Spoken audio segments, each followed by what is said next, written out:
I-PAC কার্যালয়ে ইডির অভিযান ঘিরে রাজনৈতিক উত্তেজনা তুঙ্গে।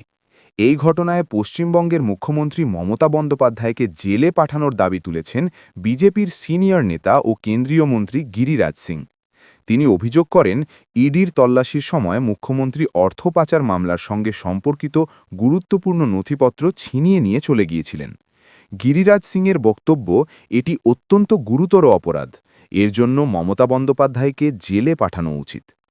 মঙ্গলবার গিরিরাজ সিং জানান, গত জানুয়ারিতে ইডি কলকাতায় রাজনৈতিক পরামর্শদাতা সংস্থা আইপ্যাকের অফিস এবং সংস্থার পরিচালক প্রতীক জৈনের বাড়িতে অভিযান চালায়। কয়লা পাচার মামলার সূত্র ধরে এই তল্লাশি চালানো হয়। তার অভিযোগ, অভিযানের সময় মুখ্যমন্ত্রী ইডির কাছ থেকে প্রমাণ সরিয়ে নিয়েছেন এবং তদন্তে বাধা দিয়েছেন। এদিকে নির্বাচন কমিশন ও কেন্দ্রীয় সরকারের বিরুদ্ধে মমতা বন্দ্যোপাধ্যায়ের অভিযোগের কড়া সমালোচনা করেছেন গিরিরাজ সিং। তিনি বলেন, এসআইআর প্রক্রিয়ার সময় মমতা বন্দ্যোপাধ্যায় ৯৮-৯৯% সরকারি কর্মকর্তাকে কার্যত তৃণমূল কংগ্রেসের কর্মীতে পরিণত করেছিলেন। নির্বাচন কমিশনের যে কোনো কর্মকর্তাকে পর্যবেক্ষক হিসেবে নিয়োগ করার অধিকার রয়েছে, কিন্তু মমতা তাদের দলীয় স্বার্থে ব্যবহার করেছেন। এই মামলায় সুপ্রিম কোর্টে হলফনামা দাখিল করেছে পশ্চিমবঙ্গ সরকার। ইডির আবেদনের শুনানি আগামী ১০ ফেব্রুয়ারি পর্যন্ত মুলতবি রেখেছে শীর্ষ আদালত। এসআইআর মামলা চ্যালেঞ্জ করে আজ সুপ্রিম কোর্টের প্রধান বিচারপতির বেঞ্চে শুনানি। এই মামলায় রাজ্যের হয়ে নিজেই সওয়াল করবেন মমতা বন্দ্যোপাধ্যায়। বুধবার বেলা ১০টার পর সুপ্রিম কোর্টে পৌঁছে যান মমতা বন্দ্যোপাধ্যায়। দেশের ইতিহাসে এই প্রথম কোনো মুখ্যমন্ত্রী আইনজীবীর ভূমিকায় শীর্ষ আদালতে দাঁড়াচ্ছেন।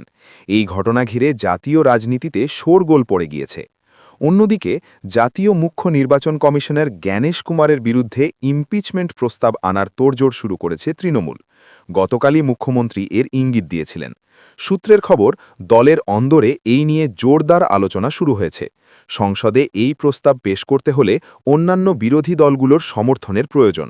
তাই বিরোধী নেতাদের সঙ্গে আলোচনার জন্য দলের সর্বভারতীয় সাধারণ সম্পাদক অভিষেক বন্দ্যোপাধ্যায়কে বিশেষ দায়িত্ব দিয়েছেন মমতা বন্দ্যোপাধ্যায়।